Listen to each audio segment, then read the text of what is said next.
82 సంవత్సరాల పూర్వము కొండమరాజులకు నలుగురు కుమారులు ఉండేటువంటి వారు.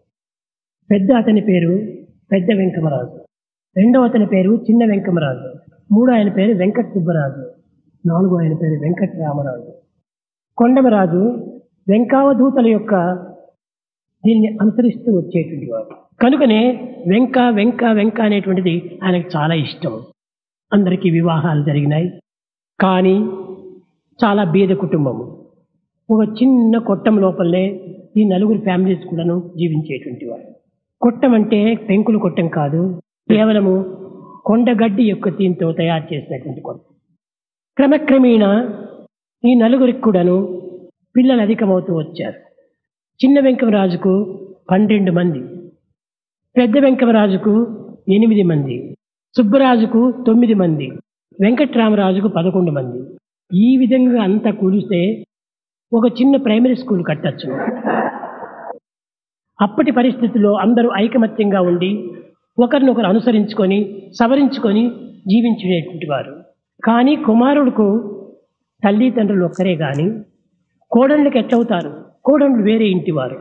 ఆ కోడళ్ళు రావటం చేత మరింత కొంచెం కొంచెం కలహాలు ప్రారంభమవుతూ వచ్చాయి. ఈ విధంగా ఉన్నటువంటి పరిస్థితిని చూచి కొండమరాజు ఇంకా ఈ విధంగా ఒక్కటిగా ఉండటం వీలు కాదు, ఎవరెవరి బాధ్యతను వారు తీసుకోవటం మంచిది అని విభజించడానికి ప్రయత్నించాడు. ఈ నలుగురికి చేరికూడను 2 ఎకరాల భూమి మాత్రమే ఉండేది. అంత బీదరికము. ఒక్కొక్కరికి అర్ధ ఎకరం ఇచ్చేశాడు. ఒక్కొక్కరికి వారు ఉన్నటువంటి కొట్టం వారికి ఇచ్చేశారు. 10/8 ఒక్కొక్క కొట్టం. అప్పటి కాలంలో పల్లెలు యందు అదే గొప్ప భవనం. ఈ విధంగా జీవిస్తూ వస్తున్నారు. కడపటికి తాను ఒక ఇంటిలో వేరే ఉన్నాడు. చిన్నది అది, 8/8. వెనుక వైపున చిన్న కొట్టం వేసుకున్నాడు. సరే, అప్పుడు నలుగురు కుమారులు కూడా చేరి, నాన్న మీరెందుకు వేరే ప్రత్యేకంగా ఉండాలి? వయసు అయిపోయింది. మా దగ్గరనే ఒక్కొక్కరి దగ్గర కొంతకాలము జీవించి మీ జీవిత శేషాన్ని పూర్తి చేసుకోండి అని ప్రార్థించారు. ఆయన యోచన చేసి, ఈ వృద్ధాప్యంలో కొడుకులు కోడళ్ల దగ్గర ఉండటం నాకు ఇష్టం లేదు, కానీ నేను ప్రత్యేకంగా ఉంటాను, ఏదో చిన్న అంగడి పెట్టుకొని నేను జీవిస్తాను అన్నాడు. ఆయన స్మాల్ షాప్ అంటే ఏమిటది? పప్పులు, బొరుగులు, తినుబండారములు, కొబ్బరికాయలు, ఊదొత్తులు ఇలాంటివి మాత్రమే తాను పెట్టుకునేటువంటి వాడు. షాప్ అంతా చేరినా కూడాను ఈ టేబుల్ అంతా కూడాను లేదు. ఆ పల్లెకు అదే చాలా గొప్పది, నేను వేరే ఉంటాను అన్నాడు. అయితే మీకు వంట వండేవాడెవరు? మీ అనుకూలాలు చూసుకునేటువంటి వాళ్ళెవరు? కాబట్టి ఎవరైనా ఒక దగ్గర ఉంటుంటే మీకు మంచిదని పెద్ద వెంకమరాజు చాలా ప్రార్థించాడు. అప్పుడు ఈ దేహానికి 7 years దాటుతుంది కదా, మధ్యలో ఉంది. అప్పుడు మాట్లాడుతూ ఎవరి కుమారులు తీసుకుంటే ఎవరికి బాధ కలుగుతుందేమో అనేటువంటి విచారం చేసుకుంటూ అందరికీ ఇష్టమైనటువంటి వాడు ఎవరున్నాడు అని యోచన చేశాడు. నాయన వెంక, ఆయన వెంక అని పిలిచేటువంటి వాడు, మీరెవరూ వేరుగా భావించకండి, నాకు సత్యాన్ని ఇవ్వండి, నాకు చాలు, అదే నా ప్రాపర్టీ అన్నాడు. సత్యం ఉంటే చిన్నపిల్లవాడు, అలాంటి వాడు నీకు తిండి బండారం ఏ విధంగా తయారు చేయగలడు? వద్దు, ఎవరైనా ఒకరి ప్రైవేట్గా ఇంకొకరిని కావాల్సింటే జీతం ఇచ్చి పెట్టేస్తాం, నాకెవ్వరూ నా వెంట ఉండనక్కర్లేదు, ఇంకే ఒకడు ఉంటే మీరందరూ నా వెంట ఉండినట్టే అని ఒక గట్టిగా చెప్పాడు. అప్పుడు సత్యానికి ఒక నిక్కరు ఒక షర్ట్, ఒక నిక్కరు ఒక షర్టే సంవత్సరం అంతా జరపాలి. స్కూలుకు పోయే సమయంలో వేసుకుని పోవటము, తిరిగి అక్కడి నుంచి వస్తాను ఏదో చీర గుడ్డో లేకపోతే దుప్పటి గుడ్డో ఏది ఆ విధంగా ఉండిన బుక్కపట్నంలో పోవాల్సి వచ్చింది. 5వ తరగతి నుండి Bukkapatnam. First class, second class, third class తప్ప 4వది కూడా లేదు. నడుచుకొని పోవాలి. సరే, గ్రామ పిల్లలందరూ కూడా కొంతమంది ఉన్నారు, వారితో పాటు నేను వెళ్ళాను. కానీ ఎవరి దగ్గర నేర్చుకున్నారు అనేటువంటి ప్రశ్న వేస్తే దీనికి జవాబు ఎక్కడా లేదు. పిల్లవారు చేస్తానే సంకటి చేసేది, 2 ముద్దలు, నాకు ఒకటి ఆయనకు ఒకటి. తర్వాత ఇంత చెనిక్కాయ పచ్చడి పెట్టేది. ఇంకా ఏదైనా వారం ఒకటి వచ్చిందంటే తోటకూర ఉండేటువంటిది, దాన్ని తీసేది, పప్పు చేసేది. నేను చేసి పెట్టేది, ముక్కువటానికి పరిగెత్తిపోవాలి. అక్కడ తిరిగి 12 గంటలకి బెల్లు కొడతారు, తిరిగి పరిగెత్తి రావాలి. 3 మైళ్ళు అప్పుడు నడుచుకొని పోవటం అంటే. అందరు పిల్లలతో వస్తుంటారు, నేను కూడా వచ్చాను. పెట్టేది, నేను భుజించేది. తిరిగి ఆ పాత్రలు లేవప్పుడు, ఈ అల్యూమినియం అని కానీ లేకపోతే స్టెయిన్లెస్ స్టీల్ కానీ అంత లేదు, మట్టి కుండలే. తిరిగి భోంచేసి పరిగెత్తిపోయేవాడు. ఈ విధంగా కాలం గడుపుతూ వచ్చాం. కానీ పాపం కొండవరాజు చాలా బాధపడేటువంటి వాడు. ఒక్కరైనా రాజుకు సహాయం వేరే. ఒకరోజు పిలిచి, సండే సత్య నీకు నేను చాలా కష్టపెడుతున్నానా అన్నాడు. తాత, ఈ వయసులో కష్టపడినప్పుడు ఇంకెప్పుడు కష్టపడేది. Early drive slowly reach safely. ఇది చాలా ఆనందంగా చేయవలసిన పనులు. శారీర మానసిక శక్తి అంతా గట్టిగా ఉండినప్పుడు నేను ఇలాంటి పనులు ఎన్నైనా చేస్తానన్నాడు. ఆ మాటకు చాలా ఆనందించాడు ఆయన. కానీ సాయంకాలం అయ్యేటప్పటికి కొంచెం ఆయనకి ఏమైనా రసం గీసం చెయ్యాల. ఆ చేస్తుంటే బజారు వాళ్ళంతా కూడాను చాలా వాసనంతా కూడాను వారు చాలా ఇది చేసేటువంటి వాళ్ళు. ఆ బజార్ అంతా కూడాను బోయేవాళ్ళు, అనగా వాల్మీకులు అని పేరు. వారు ఈ వాసన చూసేంత కూడాను ఏమిటి ఇంత గమ్మగా వస్తుంది, అది ఎక్కడిది ఈ వాసన, ఏమిటిది, పిల్లవాడు చేయలేడు, కొండవరాజు వంగలేడు, కాబట్టి ఎక్కడి నుంచి వస్తున్నదని విచారిస్తూ వచ్చాడు. ఈ రహస్యాన్ని గుర్తించుకున్నటువంటి బోయేవాడు వచ్చాడు. చాలా దుప్పటి కప్పుకున్నాడు, వణుకుతూ వణుకుతూ వచ్చాడు. గొప్ప వాసన వస్తుంది, అది మీ ఇంట్లో నాకు చేసింది ఏంటంటే కొంచెం నాకు ఇవ్వండి అన్నాడు. కొండమరాజు చాలా దయాహృదయుడు. అప్పుడు నన్ను పిలిచాడు. దగ్గర్రా అన్నాడు. ఇది చెప్తే అందరికి తెలుస్తుందో ఏమో అని దగ్గరికి పిలవమన్నాడు. చెప్పాడు, పాపం చాలా ఆశపడుతున్నాడు, నువ్వు చేసిన కొంచెం రసం ఉంది చూడు, మిరియాల రసం, అది కొంచెం వాడి గ్లాసులో వేసి చెయ్యాలి. వేసిచ్చాను. రెండవ దినానికి జ్వరం పోయింది. ఆ రోడ్లో ఉన్న వారందరూ కూడా ఇంకా రసాల కోసం రావటం, ఇంకా వారి కోసం నేను ఎక్స్ట్రా చేయవలసి వచ్చేసింది. సాయంకాలం అయ్యేటప్పటికే పెద్ద కుండ లోపల చేసి పెట్టేది. క్లీన్గా కూర్చొని కమ్మలు క్యూలో పెట్టేట్టుగా పెట్టింటారు. అప్పుడు దాంట్లో కొంచెం కొంచెం కొంచెం కొంచెం వేసేసేది. ఈ రసం వల్ల ఆ గ్రామంలో అసలు వ్యాధే లేకుండా పోయింది. అందరూ చాలా బాగా ఆనందంగా ఉండేటువంటి వాడు. ఇది క్రమక్రమేణా ఈ పెద్ద వెంకమరాజు చిన్న వెంకమరాజు ఉన్నటువంటి బజార్ కూడా తెలిసిపోయింది. బయలుదేరి వచ్చారు. కానీ పని అంతా జరిగిపోతుండాలి. అనగా ఇది 7 years లోపలనే వంట ఇంట్లో ఉన్నటువంటి పని, బయట పనులు అన్ని చూసుకోవటం జరిగింది. క్లీనింగ్ నేనే, వంట చేయటము నేనే, అన్ని పదార్థాలు తెచ్చుకోవటము నేనే, అన్ని కూడా రెస్పాన్సిబిలిటీ తీసుకున్నాను. ఈ విధంగా జరుగుతూ ఉంటే నన్ను అప్పుడు ఒక టీచర్ గా చేశారు. ఎందుకంటే స్టూడెంట్స్ కు రెస్పాన్సిబిలిటీ కావాలా, టీచర్స్ కు ఒక రెస్పాన్సిబిలిటీ కావాలా. ఆ బజార్ లో ఉన్నటువంటి పిల్లలంటే చిన్న పిల్లలు కాదు, 20 ఏళ్ళు 25 ఏళ్ళు 30 ఏళ్ళు అలాంటి పిల్లలు. వాళ్ళందరూ వచ్చి, రాజు కొన్ని ఓనామాలు నేర్పాలి, మాకు కొంచెం చదువు చెప్పాలి అన్నారు. సరే, దానికి ఒప్పుకున్నాను. కొండమరాజు చెప్పాడు, పగలంతా బాధపడుతున్నాడు, కొంచెం విశ్రాంతి అయినా తీసుకుంటే కదా, వాడికి ఈ పని ఎందుకు మీరు ఒప్పచెప్పారు అన్నాడు. నేను చెప్పాను, అందరికీ ఆనందాన్ని ఇవ్వటమే నా పని, కనుక నేను దీన్ని చూసుకుంటాను, నీకేమి ఇబ్బంది లేకుండా వాళ్ళకి నేను చూసుకుంటానన్నాను. సత్యమ్మ గుడి దగ్గర కాద్రి నారాయణరావు అనేటువంటి వాళ్ళు ఉండేవారు. అతను ఒక రూమ్ ఇచ్చాడు. ఈ కొట్టమే. ఆ గ్రామంలో ఉన్నటువంటిది కరణం గోపాలరావు ఇల్లు, రెడ్డి నారాయణరావు ఇల్లు, ఈ రెండింటి తప్ప మిద్దెలు ఎక్కడే కానీ మిద్దె లేదు. కనుక వారికి కూడా కొట్టమే ఉంది.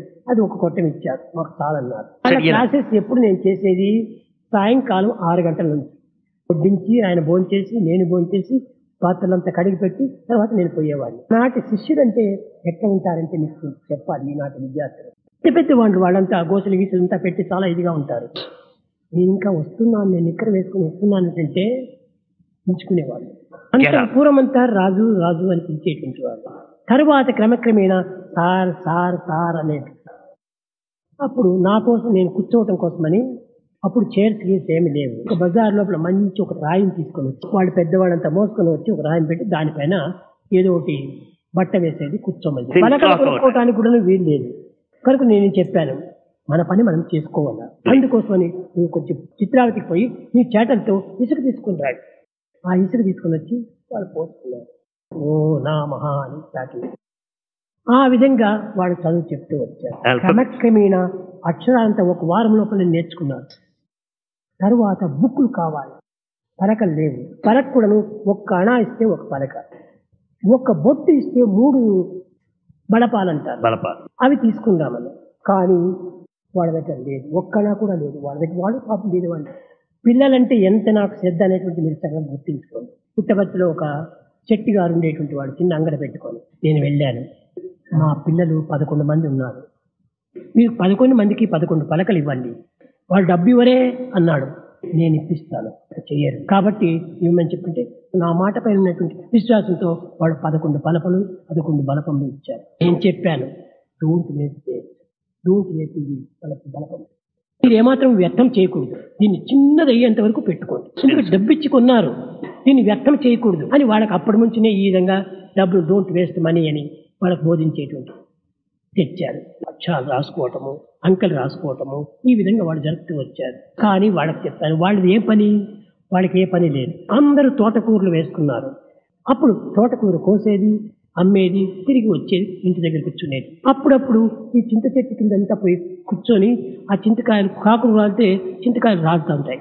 చింతకాయలన్నీ పోగు చేసుకునేది, చింతపండుగా చేసుకునేది, పిల్లలకు అమ్మేది. ఈ విధంగా వాడితో నేను నేర్పించాను. ఈ విధంగా చెయ్యండి. పరుల సొత్తు కాదు, పరమాత్మ యొక్క సొత్తు. ఎవరు దాన్ని ఆశించడం లేదు. పోగు చేసుకొని అమ్మి దీని డబ్బులు తీసుకోండి. కానీ నేను చెప్పినట్టు ఏమాత్రం కూడా జవదాటకుండా పోయేటువంటి వారు, తూచా నడుచుకునేటువంటి వారు. అప్పుడు ఒక్కొక్క వారానికి ఒక్కొక్క బొట్టు ఆ యొక్క వెంకటరమణకు ఇచ్చేసేసి ఒక్కొక్క బొట్టు ఈ విధంగా జరిగితే ఒక నెల లోపల ఆయన బాటలు తీరిపోయాయి. ఇప్పుడు పలకలు మావి పలకలు కానీ వ్యర్థం చేయొద్దు. ఈ విధంగా వ్యర్థం చేయకుండా పిల్లలకు బోధించేటువంటి వాడిని. తర్వాత క్రమక్రమేణా ఈ తోటకూరు లోపల పెరుగుతూ వచ్చింది. ఇక్కడ త్యాగమో అక్కడ లక్షణం అంతా చేరుతుంది. అక్కడ లక్ష్మి కూడా ప్రవేశిస్తుంది. కనుకనే వారి తోటకూరుతో పాటు పప్పాయలు పెంచేది, పప్పాయలు అమ్మేది, ఈ రకంగా వాళ్ళకు ప్రయత్నం చేపించారు. ఈ విధంగా క్రమక్రమేణా కొంత నెలకు ₹1 ₹1.5 వాళ్ళ దగ్గర తీసి పెట్టుకునేవాళ్ళు. ఈ విధంగా చేస్తూ వచ్చారు. అది 2 సంవత్సరాలు జరిగింది. తరువాత అక్కడ బుక్కపట్నంలో కూడాను 6వ తరగతి పోయింది. ESLC అని పెట్టేశారు. కానీ దానికి అక్కడ పోవడానికి వీలు లేదు. కొండమరాజు చూసుకునే వాళ్ళు ఎవరు లేరు. ఇప్పుడు శేషంరాజు వచ్చి నేను చదువు లేకుండా పాడు చేస్తున్నావు కాబట్టి నా వెంట పంపించేసేయని కొండమరాజు దగ్గర అడిగారు. కొండమరాజు చెప్పాడు గొప్ప వేదాంతము. నేనేం చదివినానరా, నీవేం చదువుకున్నావు, నీవు చదువుకొని వచ్చినటువంటి ఫలితం ఏమిటి, నాకు చదువు లేకుండా నేను చేసేటువంటి యొక్క దీనం ఏమిటి, అందరూ ఒకటే, చదువు వచ్చినంత మాత్రం నా ప్రయోజనం ఏమిటి, ఆ చదువు నాకు అక్కర్లేదు, బుద్ధిలో 1000 ఒక భాగం కూడా నీళ్ళు లేదు, ఈ చదువు ఉండి ప్రయోజనం ఏమిటి పడ్డాడు. కానీ అప్పట్లో పెద్దలు కోప్పడితే నోరెత్తలేదు ఎవరు. ఈ విధంగా జరుగుతూ వచ్చిన తర్వాత ఆయన నన్ను విడిగా పిలిచి చెప్పాడు, శేషంరాజు చూడు సత్య, చదువు చాలా ఇంపార్టెంట్, ఒకటి ఏం ప్రయోజనము, లెక్కలు చూడాలన్నా కానీ చాకలి వాడికి వేసిన గుడ్డలు కూడా లెక్కలు చూడాలి కదా, కనుక కొంత చదువు అవసరము అన్నాడు. నేను ఆయనతో చెప్పి తాత నేను వెళ్ళొస్తాను, నాగతి ఏమిట్రా అన్నాడు. అప్పుడు వెంకట సుబ్బరాజు కుమారుడు ఒకరు ఉంటే వాళ్ళు అక్కడ పెట్టుకో, ఇప్పుడు కమలాపురం పోతున్నానని చెప్పేటప్పటికి ఈ 11 మంది స్టూడెంట్స్ అంతా ఉన్నారు చూడు, ఒక ఏడ్చడం, పిల్లలు గొప్పది, అయ్యో మా గురించి పోతున్నాడు, మగతి ఏమిటి అని అంతలక తిరిగి ఎంతలో చెప్పేసి రేపటి దినం తెల్లవారుతానని నడుచుకొని బుక్కపట్నం పోయి అక్కడ నుంచి ధర్మవరం పోయి అక్కడ నుంచి బస్సు ఎక్కుతారు అని చెప్పి తెలిసింది. అప్పుడు ఈ 11 మంది కూడా ప్లాన్ వేసుకున్నారు, గురుదక్షిణ ఏమి ఇవ్వాలి మేము అని చెప్పి అందరూ ప్లాన్ వేసుకుని ఒక్కొక్కరు 2 బొట్లు అనగా ఈ హాఫ్ నాకు దమ్మిడీలు చేసుకొని అందరూ తీసుకొని ఇచ్చేసి ఇది నాకు అక్కర్లేదు, మీరే ఉపయోగించుకోండి. అప్పటి పరిస్థితులు ఎట్టంటే అరణాకు ఒక నిక్కరు, ఒక అణాకు ఒక చొక్కా, చాలా చీప్. కాబట్టి అప్పుడంతా కూడా నేను మీరు అందరూ చేరేసేసి 1.5 అణా ఇవ్వండి అన్నాను. 10 మంది చేరేసేసి 1 నయా పైసా ఇంకొక 2 నయా పైసలు ఎక్స్ట్రా ఉంటుంది. ఆ 2 నయా పైసలు టైలర్కి ఇచ్చేసి 2 కుట్టించుకున్నాను, నేను వేసుకున్నాను. ఆ టైలర్ కూడా చాలా ప్రేమ, రాజు నీ దగ్గర నేనేం తీసుకోను అని చాలా ఆశించేవాడు. అందరి దగ్గర కూడా ప్రేమను సంపాదించుకోవటం. ఈ ప్రేమకు కారణం ఏమిటి, మధురమైనటువంటి మాట లేదు ఇంకా. అప్పుడు వారు కూడా సాధించేసి గుర్తించి పంపించారు. అక్కడికి వెళ్ళిన తర్వాత శేషమరాజుకు వివాహం జరిగింది. వివాహం అయిన తర్వాత ఆయన ఇది ట్రైనింగ్ అది చదువుకోవడానికి అనంతపురం వచ్చాడు. కానీ భార్య ఒకటే అక్కడ ఉంది, నేనే చూసుకోవాలి కమలాపురం దగ్గర. అప్పుడు తెల్లవారుజామునే ఒక ట్రైన్ వస్తుంది అని కూతకు వచ్చిన తక్షణమే అందరు దుత్తలు తీసుకొని కాలువకు వెళ్ళిపోయేటువంటి వాడు. 5 మైళ్ళ దూరం నీళ్లు పోవాలి కమలాపురంలో. కనుక మేము 4 గంటలకే బయలుదేరి దుత్తలు తీసుకొని, దుత్తలంటే మట్టి దుత్తలు, తిరిగి నీరు తీసుకొని వచ్చేటువంటి వాడు. ఒకనాడు ఏమైపోయింది, వార్ టైము, ఎప్పుడు 4 గంటలకు వచ్చేటువంటి ట్రైన్ కూతకు వస్తుంది.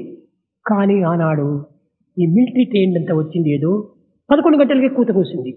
అందరూ లేచారు, దుత్తలు తీసుకున్నారు, బయలుదేరారు. పాటు నేను కూడా బయలుదేరాను. చాలా చలి. ఆ విధంగా పోయి తీసుకొని వచ్చాం. మరీ పండుకున్న తర్వాత ఎంతసేపు అయినా కానీ ఈ యొక్క 4 గంటల ట్రైన్ రాలేదు. ఈ విధంగా కొన్ని అవస్థలు గురి అయిపోయి ఆ విధంగా జరుగుతూ వచ్చింది. తర్వాత తెల్లవారు లేస్తానే తిరిగి ఇంట్లో స్నానానికి తను బావిలో నుంచి నీరు చేసి తీసుకొని రావాలి. ఈ పనులంతా చేసిన తర్వాత ఇల్లంతా ఊడ్చాలి. ఈ విధంగా చేసి నేను తిరిగి స్కూల్కి పోయేటువంటి. అక్కడనే మహబూబ్ ఖాన్. ఇతను మహమ్మడన్. అతనికి ఎందుకు నా పైన చాలా ప్రేమ. చెప్పాడు, రాజు నువ్వు ఎప్పుడు పని చేస్తుంటావు, మీ ఇంటికి ఎదురుగానే నా ఇల్లు ఉంది, నేను కిటికీలో నుంచి చూస్తుంటాను, ఎన్ని దుట్టలు మోసుకొని వస్తుంటావు, ఎంత పని చేస్తుంటావు అని చాలా బాధపడ్డాడు. సార్, దేహం చేయవలసినటువంటి పని, కర్మ కోసమే దేహం వచ్చింది, పని చేయకుండా కూర్చుంటే సోమరైపోతుంది, అనారోగ్యం కూడా ప్రారంభమవుతుంది, నాకు చాలా ఈజీగా ఉంటుంది అది. సరే, కొంతకాలం అయిన తర్వాత క్రమక్రమేణా ఆ ప్రేమను అట్టే పెంచుకుంటూ పోయాడు. ఈయన వచ్చేది ఏబిసిడీలు, సిఏటి క్యాట్, ఏటి బ్యాట్ ఇట్లాంటింతా నేర్పించిపోయేటువంటి. అప్పుడు అన్ని ఏనాడు చెప్పినా ఆనాడే అప్పు చెప్పేటువంటి వాడిని నేను. ఆ క్లాసులో కూడాను పెద్ద పెద్ద వాళ్ళు 6వ తరగతి అంటే వాడు 18 సంవత్సరం 20 సంవత్సరం వాడు ఉండేటువంటి. అందరూ నిల్చుకోండి అంటే నేను కింద నిల్చుకుంటే నేను కనపడను, నేను ఒక డెస్క్ పైన నిల్చుకోవాలి. అప్పుడు నిల్చుకున్నా కూడా నాకంటే పెద్దగా ఉంటారు వాడు. నేను ఇప్పుడే ఇంతెత్తు, అప్పుడు ఇంకెత్తు ఉండాలి కనుక చాలా ఆ క్లాసుల్లో ఆ విధంగా జరుగుతూ వచ్చింది. మా క్లాసుకు రావాలంటే 6వ తరగతికి ఆ యొక్క మహమ్మద్ ఇది చాలా ఆతృత పడేటువంటి వాడు, చాలా యాంగ్షియస్. కొట్టారు బెల్లు, ఆయన క్లాస్ వచ్చింది, రావాలా. అప్పుడు కొండప్ప తెలుగు టీచరు ఆయన చెప్తున్నాడు. చేసినప్పుడు తర్వాత ఊరుకుండి పోకూడదా, ఎవరు నోట్స్ రాసుకున్నారు, రాయనటువంటి వాళ్ళు పెద్ద బెంచ్. నేను చెప్పాను, సార్ నేను రాసుకోలేదు, నోట్ బుక్ కొనుక్కోవడానికి లేదు, కానీ నేను ఊరుకో ఉంటే బాగుండేది. నేను చెప్పాను, సార్ మీ క్వశ్చన్స్ ఆన్సర్ కదా ముఖ్యం కావాలా, నోట్స్ రాస్తే ఏమి రాయకపోతే ఏమి, మీరు అడగండి నేను ఆన్సర్ చెప్తాను అన్నాను. రిప్లై ఇస్తున్నావా, పెద్ద బెంచ్ అన్నాడు. పిల్లలు అందరూ చాలా నో నో నో నో అన్నారు, వద్దు వద్దు వద్దు వద్దు అన్నారు. ఆయనకు మరింత కోపం వచ్చింది. దిస్ క్లాసు 3 క్లాసెస్ ఇంత నిలుచుకోవాలి, ఇతను పోవాలి. ఇతను లేచాడు, లేస్తే కుర్చీ తన వెంట వచ్చింది. ఏదో ముళ్ళు కుచ్చుకుందో ఏమో పంచికి అనుకున్నాం. తర్వాత ఏమేమో ప్రయత్నం చేశాడు. తర్వాత అక్కడ క్లీనర్ ఉంటాడు, అక్కడ వాడిని పిలిచాడు, చూడు ఏమిటన్నా బంక్ ఏమైనా అర్చుకుందో ఏమని. సార్ అన్నారు. ఇది అనుకుంటూ ఉన్నట్టు నా క్లాస్ రావాలంటే చాలా త్వరగా కానీ పరిగెత్తొచ్చాడు. నన్ను చూశాడు, పైకి ఖర్చు తీసుకున్నాడు, తెచ్చుకున్నాడు. వాయ్ ఎందుకు రాజుని ఎక్కించావు, చాలా మోసం, చాలా అన్యాయం, దింపించేసే, ఇది నా క్లాసు నీ క్లాసు కాదు, సిడౌన్ అన్నాడు. కానీ నేను చెప్పాను, సార్ ఇరువురు గురువులే, అతను చెప్పిండేది 3 క్లాసులు నిల్చుకోమన్నాడు, నువ్వు సిడౌన్ అంటున్నావు, కాబట్టి అతని ఆజ్ఞ లేకుండా నేను కూర్చోటానికి వీలు కాదు. అప్పుడు మహబూబ్ ఖాన్ కొండప్పకి చెప్పాడు, కొండప్ప కూర్చోమని చెప్పు. చాలా very very very very very good boy, ఎన్నో వెరీలు పెట్టేది, కూర్చోమను. లేదు నాకు జవాబు చెప్పాడు అన్నాడు. జవాబు చెప్పినా కానీ రైట్ జవాబు చెప్తాడు కానీ రాంగ్ జవాబు చెప్పాడు. కొండప్పకు కూడా తెలుసు, రైట్ గానే చెప్పాడు, కానీ నాకు జవాబు చెప్పాడని నాకు కోపం వచ్చింది. నీకు తెలియదు, ఆ అబ్బాయిలో పరిపూర్ణ శక్తి ఉంటుండాలి. ఏది శక్తి? సత్యమే అతని శక్తి, తన పేరే సత్యం. ఆ సత్యానికి తగినట్టుగా సత్యం పాటిస్తాడు, అదే అతని శక్తి అన్నాడు. సరే చిరం అన్నాడు కొండప్ప. కూర్చున్నాను, నేను కూర్చుని తెలికి తాను లేచాడు. ఇంకా నిమిషాల్లో క్లాసులకంతా మారిపోయింది. కొండప్పరు కూర్చోబెట్టాడట, కరిపించాడట, ఏమేమి చేశాడు, అంతా మారిపోయింది. టీచర్ కూడా నన్ను పిలిచేవాడు, సత్య రా అనేటున్నావు, కొండప్ప ఖర్చుకోవాలనుకున్నావా? నేనేమి అనుకోలేదు సార్. యత్కర్మ తత్ఫలం, ఎలాంటి కర్మకో అలాంటి ఫలితం జరుగుతుంటుంది, కాబట్టి అతను చేసినటువంటి కర్మకి అతని ఫలితం వచ్చింది, కానీ నేనేమి సంకల్పించుకోలేదన్న. అప్పుడు పంచాయత్ చైర్మన్ సుబ్బలక్ష్మ అనగా కోటరెడ్డి బాబు సుబ్బమ్మ, ఆమె ప్రైజ్ ఇచ్చే కోసం వచ్చింది. ఈ హెడ్ మాస్టర్ ఏం చేశాడు, కొంచెం బిల్డింగ్ కట్టుకోవాలని డబ్బు రావాలని టికెట్ పెట్టుకోవాల్సి సుషేంద్రమణి వచ్చి భరతనాట్యం ఆడుతుంది అని చెప్పి రాశారు. సుషేంద్రమణి ఆమె తలపైన ఒక చెంబు పెట్టుకొని కింద పడకుండా డాన్స్ ఆడేటువంటి. ఈ హెడ్ మాస్టర్ చెప్పినందుకు ఆయన మాట నిలబెట్టుకోసం నేను ఒక బాటిల్ పెట్టి, ఆ బాటిల్ పైన ఒక ప్లేట్ పెట్టి, ప్లేట్ పైన 2 జ్యోతులు పెట్టి దాని తలపైన పెట్టుకొని డాన్స్ ఆడుతూ కింద పండుకొని కంటితో సూదిని తీవాలి. ఓన్లీ పిన్ను, కుట్టు పిన్ను, దాన్ని కన్నుతో అటు తీవాల, పైది పడిపోకుండా. చూచారు, అందరూ చూచారు, శేషవరాజు కూడా చూచాడు, నమ్మలేకపోయాడు. అప్పుడు 2వ దినం ఆమెను ప్రైజ్ ఇచ్చే కోసం పిలిపించారు. రామసుబ్బమ్మ ఆయన పేరు, రామసుబ్బ ఆయన వచ్చింది. ఈ నాటకానికంతా కూడాను ఈ ఋషేంద్రమణి చాలా గొప్ప గౌరవాన్ని ఇచ్చింది అని ఆయన మాటలంతా బాగా గట్టిగా చెప్పేసేసి ఋషేంద్రమణి గారికి నేను ఈ మెడల్ ఇస్తున్నాను అని చూపించింది. ఎక్కడ వస్తుందో ఋషేంద్రమణి, ఎక్కడ వస్తుందో అందరూ చూస్తున్నారు. చిన్న నిక్కర వేసుకుని పరిగెత్తు, నువ్వు కాదు బాబు ఋషేంద్రమణికి వచ్చాడు సార్ ఈ బాయ్. అప్పుడు ఆమె మెడల్ పెట్టి పక్కన పెట్టి నన్ను ఎత్తుకుని సంకలో పెట్టుకుంది. ఆ విధంగా ఆనాడు కమలాపురంలో అట్లా జరిగిపోయింది.